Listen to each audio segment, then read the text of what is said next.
On episode 11 of the Bits and Bytes podcast, my movie pass experience so far. What has it been like? And why can't I keep my shaders in Destiny 2? This is your Bits and Bytes podcast.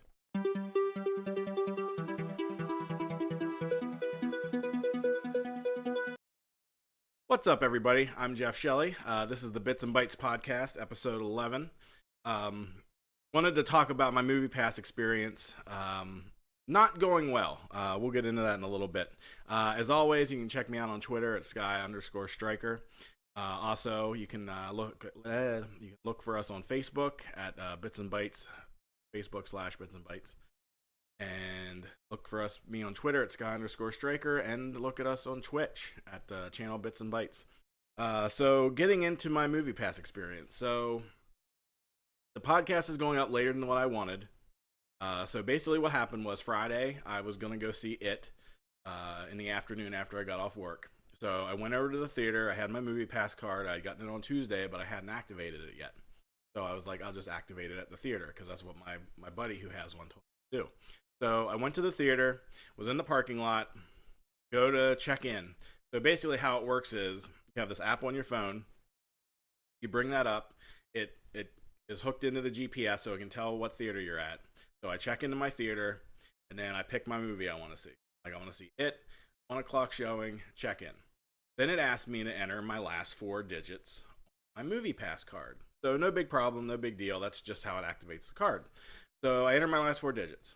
Comes up, those digits do not match the card that we've given you.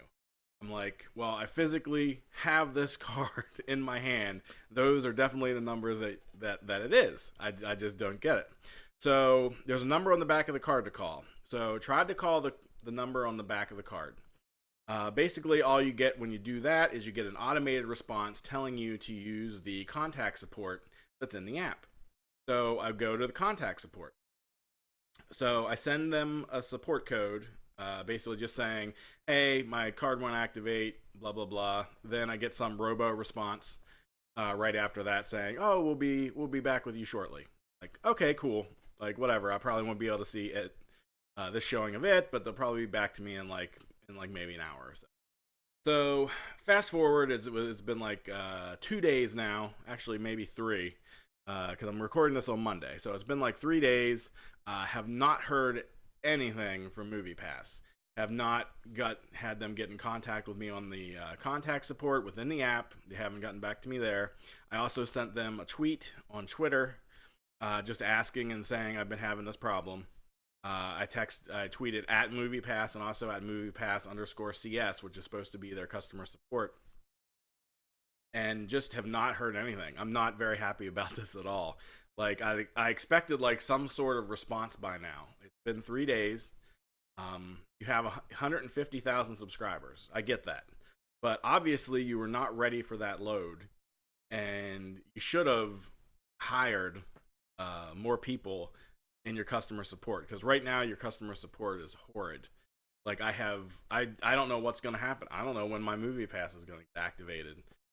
Should I just go see movies and pay for them right now until my movie pass gets activated? Like, my friend said I could go see them and then submit a receipt, but at this point when my card's not even working, do I want to go through all that and go and try to submit a receipt to a movie that I'm not sure if my movie pass card is even functioning? Like, when you go to the app, you basically get a movie pass card number. Now, I had a movie pass card number, but then when I went and entered the digits and it didn't match, all of a sudden now when I go to my movie pass card within the app, it just says that they sent me my card and that the expiration date, it has the expiration date on it. That's all it says, but it has no number there. It just says card's been sent. Now, if you sent the card, you would know what the number is, and the number of the card that I have isn't matching whatever they have on their system as the card that they've given me. So I'm not thrilled with my movie pass experience. I'm hoping once we get over these hurdles, it'll work. Like, I had some funky experience with it as well, just actually getting to movie pass, like getting my membership through. Like, I basically went and submitted my membership, went through the pay process and all that, and then never got an email, never got charged in my account. When I went to log into the app, it just said, you don't have an account. So I was like, okay. So obviously it didn't take. So then I resubmitted, and then that all went through. I got the confirmation email, and I got I got charged on my bank statement. So basically, what happens is, as soon as you submit, you get charged $9.95 from your bank account, and then the membership renewal date is for when you'll get billed again is blank, because it doesn't count. It doesn't start your membership till you use the card for the first time. So I'm out of my $9.95 up front, but my membership still hasn't started yet. So whenever I do start my membership, it'll be 30 days from that date. I'm just hoping that either maybe I get another card in the mail today, or I get some sort of response. I have push notifications on my phone. I haven't gotten anything from them. I've actually contacted support multiple times, and with no response whatsoever. So I just think MoviePass isn't ready for prime time yet. I'm hoping to have more impressions soon, but as of right now, I just don't think MoviePass is ready for prime time. So that's my opinion on MoviePass right now. I was really excited for it, and sort of let down now with the reality of how it's working and their customer support. That's one thing that you want to have, up front, that's really good, is you want to have good customer support. And right now, in my opinion, they have like zero customer support. I don't know if they just have one guy handling it or what the deal is, because I knew they didn't have a lot of employees. I think they had like 8 or 9.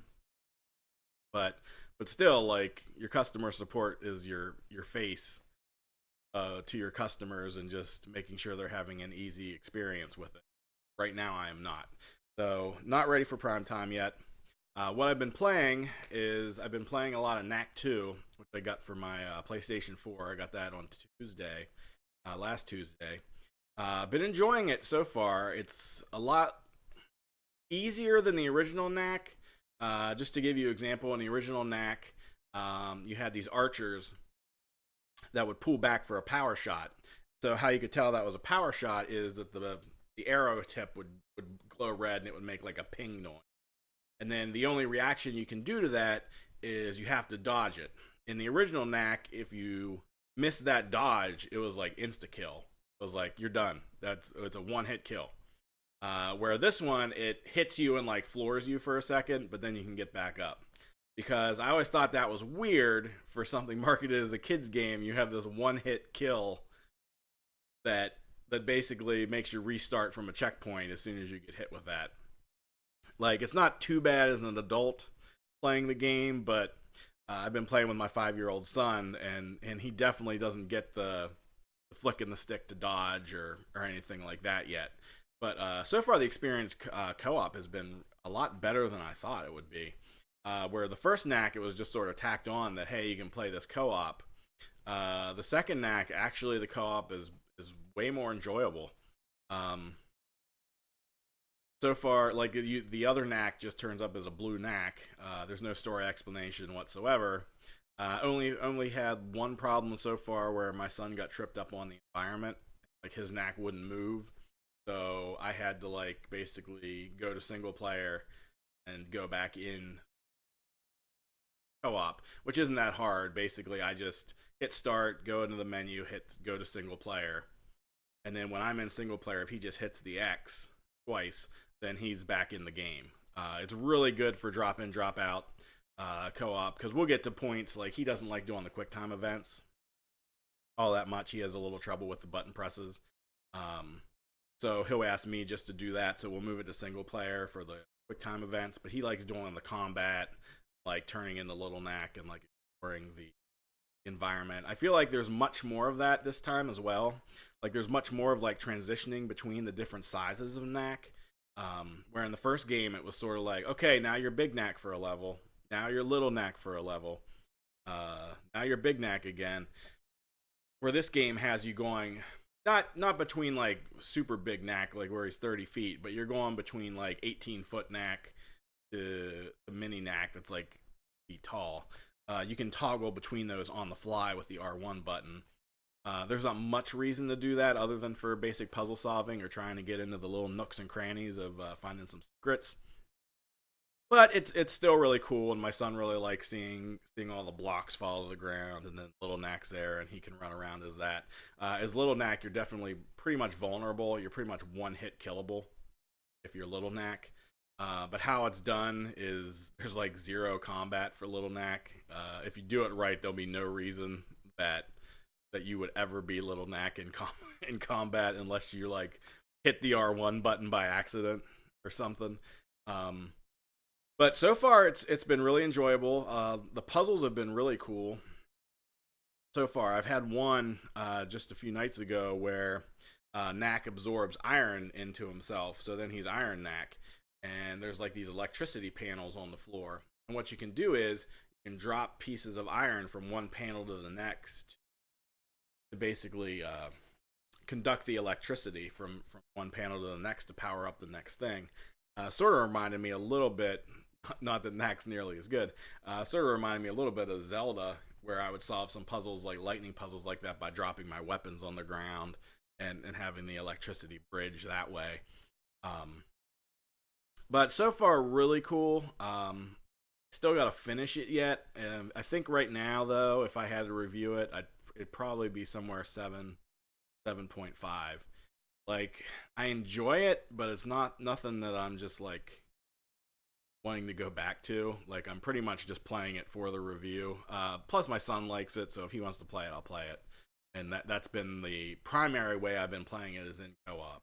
I have played about 4 or 5 hours single player, but primarily we've been playing just co-op. But as a co-op game that I can play with my son, I highly recommend it. If you have a little kid. Knack, of course, is not the best character. That's one of the problems. Is I don't really care for when he gets big. He has this like Ron Perlman-esque X voice that just, I don't know. It just seems weird for the character, but I guess it sort of fits. Like I look at the game almost like it's a Saturday morning cartoon. Like that's what I feel like I'm playing. I feel like I'm playing through a Japanese anime that came over, and that's a Saturday morning Japanese anime that comes over for like this kids show channel, and that they redubbed into English. Like I feel like that's what Knack is. Like I could see myself playing it for an hour or two on a Saturday morning, and that would be like my cartoon fix. That, and I do like the character designs. I know some people got like not the Knack character design, but the actual character designs sort of feel anime-esque. I know some people have gotten online about the big note, the bulbous note, and all that stuff. But I sort of like that art style. I sort of got a little bulbous note of my own, so I don't really quite mind it. So if you excuse me, I dropped my script, so I will go down here and we will start getting in. So Knack 2, that review will be up on Tuesday, but till then, we're going to go into our news here. So Destiny 2 released last Wednesday, and although the reviews are still out, a few media outlets might have reviewed it by now, but right now it's a lot of impressions, sort of what they think of it so far, but no one's really slapped a review on it yet. The one thing a lot of people don't like, though, is how Destiny 2's handling the use of shaders. So shaders, for those that don't know, it basically lets you customize your appearance, change the color of your armor.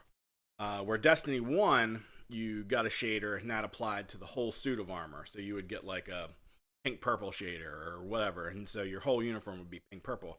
With Destiny 2, it's applied to each set of armor. So if you have your arms, then the pink-purple would only be applied to your arms. It would be applied to the rest of the suit, which is kind of cool. It allows you some more customization options, which I think's really good. The part that a lot of people don't like and that I don't get is their one-time use shaders. So you use that shader on your arms, that's it. Like, if you wanted your whole suit that color, you're just out of luck until you find more of those shaders.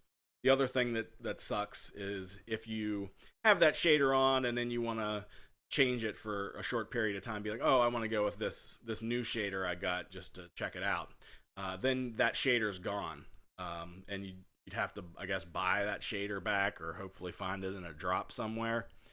But I'm not quite sure. I don't have Destiny 2, so I'm not sure if they're charging money for this. I doubt it. I think the only thing they really charge money for is like emotes and dances and stuff, where the shaders were the in-game currency, which still took a while to accrue to get to afford your shaders, but there was like a merchant that sold them.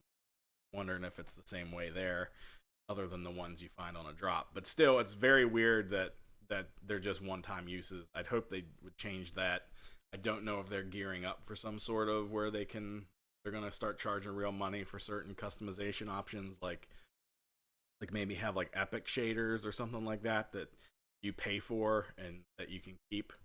But a lot of people are blasting Bungie for that right now. So, and I think rightfully so. I think that's something that definitely needs fixed. I don't know what they were thinking on that one. Like, I like that I can apply it to one piece of armor. I don't like that if I put another shader on that I lose it. That's just pretty uncool. Not a cool thing. In other news, Rockstar Games actually heading to Nintendo Switch. Rockstar announced that it's bringing LA Noire over from PS3 and 360 over to the Nintendo Switch, PS4, and Xbox One. So PS4 and Xbox One obviously are going to have like 4K support, but really this is a really cool title. I enjoyed my time with it. It got a little the world surrounding it is a little empty and vacant, but the actual working the cases and investigating the crimes I thought was really well done. I didn't finish the game, so I would be interested in going back to it. I don't think I'll get it on PS4 and Xbox One. If I did buy it, it would probably be on Switch. The only problem with that, though, is right now, I'm hoping to change it, but right now the Switch version is more expensive than the PS4 Xbox One version. A lot of times this is given away just because of the price of the carts that they use to put these on. I'm not sure how true that is. It very well could be. I do not know how much carts cost. But if they're definitely maybe trying to offset the cost, it was maybe $5 to $10. Horrible. But still, that version will cost you more money. So now we're going to get ahead and get into our new releases. I was hoping to have a review of It. Movie thing work. Not happen. So, our new releases on PS4, we got Wise 8, Lacrimos of Donna, Sengren Kagori, Peach Beach Splash, NASCAR Heat 2, Sam Speed Runners from Hell, Ken Follett's The Pillars of Earth, Happy Dungeons, Inside and Limbo are getting a double pack, Trulon The Shadow Engine, Planet of the Eyes, Tooth and Tall, Maze, Call of Duty Infinity War Retribution. I think that last one's a DLC. Pro Evolution Soccer 2018, NHL 18, Baja Edge of Control HD. Then we're also getting on Friday, we get Dishonored Death of the Outsider, NBA 2K18, and NBA Live 18. So that is all your PS4 releases for this coming week. Your Xbox One releases are Planet of the Eyes, NASCAR Heat 2, Pro Evolution Soccer 2018, Blackguards 2, Inside and Limbo Double Pack, Maze, NHL 18, Transcripted, Don't Starve Together Console Edition, Baja Edge of Control HD, NBA 2K18, Dishonored Death of the Outsider, Time Recoil, Dream Break, Jetamara Hero of the Universe, and NBA Live 8. From NBA 2K18 down, those were all Friday releases. And Dishonored Death of the Outsider. So next week on Switch, we get the Rayman Legends Definitive Edition. We also get Kingdom New Lands, Semispheres, and the version of NBA 2K18 we get on Friday. At least according to Metacritic, we get these. So my pick of the week, I do like NBA 2K18, but I'm not like a major sports guy, so I got to go with Dishonored: Death of the Outside. I don't think Dishonored 2 really got the like it did critically get a lot of props and stuff, but as far as like financially, I feel it didn't do as well as what it should have done. So I'm gonna just throw it to Dishonored: Death of the Outsider. It looks really cool. Looks more Dishonored, which is a good thing. Really excited to go back in that world again and play that. Actually, I still got to finish Dishonored 2. I want to finish that before I jump into this. So a lot of stuff to finish. So I'm gonna probably be playing some more Knack 2 this week. Finish that up for review. Also, we're gonna have an article on the website. Top 10 games we would like ported from last generation to the Nintendo Switch. That one should be up tomorrow, which would be Tuesday. And then hopefully the Knack review would be up like Wednesday. It might be up Tuesday as well. I'm trying to space them out so there's more content throughout the week instead of a big info dump. So that's what to look forward to on the website. Also, some big news. I'll be going to New York Comic Con in October 5th. I was able to get a media pass through that, so I'm really excited to go check it out. They got some cool game panels that I saw. Capcom's holding one. Also, 25 years of Mortal Kombat panel that sounded really cool. And then there's one with Bethesda, and I forget the comic publisher, but there's one with Bethesda and a comic publisher about like Evil Within 2 and Wolfenstein and stuff, and some comic crossover property stuff, which would be really cool. But I'm really excited to go. It's my first time ever going to like one of these shows, so hoping I can cover it in a really professional manner and do a good job covering it. Still not 100% sure how I'm going to cover it. I would like to do some on the show floor interviews and stuff, maybe with some of the PR people booth, just to ask them some questions. I'm also probably going to try to get some cosplay and stuff, and just some cool booth shots of the show floor and stuff to post those up. So also I'm on Instagram, so you can check me out there because I'll probably post a majority of the photos on Instagram, and maybe just a log down with them. But yeah, I'm really excited to go to that. It's less than a month away.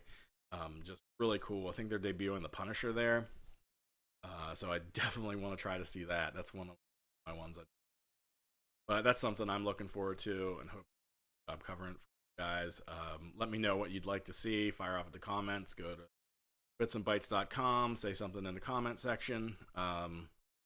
Hit me up on Facebook or Twitter. Just let me know if there's anything you would like to see from the NYCC show floor, and I will try to get that for you. All right, so that's our show for today. Thank you for listening / watching, depending on how you're getting it. You can check me out on Twitter at Sky_Striker. Check out our Bits and Bytes YouTube channel, our Bits and Bytes website, and Twitch channel, which I'm hoping to do more of here in the coming weeks. Usually I like to stream Overwatch, which gets like no traffic whatsoever, so I don't know. I need a new game to play. I was debating getting Destiny 2 and maybe trying to stream that and see if I do any better with that, but we will see. So right now I'm still streaming Overwatch. I play mainly as Diva. I go between Bastion and usually are the three as, but trying to get a little better with that. But anyway, that's our show. Thanks for watching. Hopefully the next show will be up earlier, and have a great week.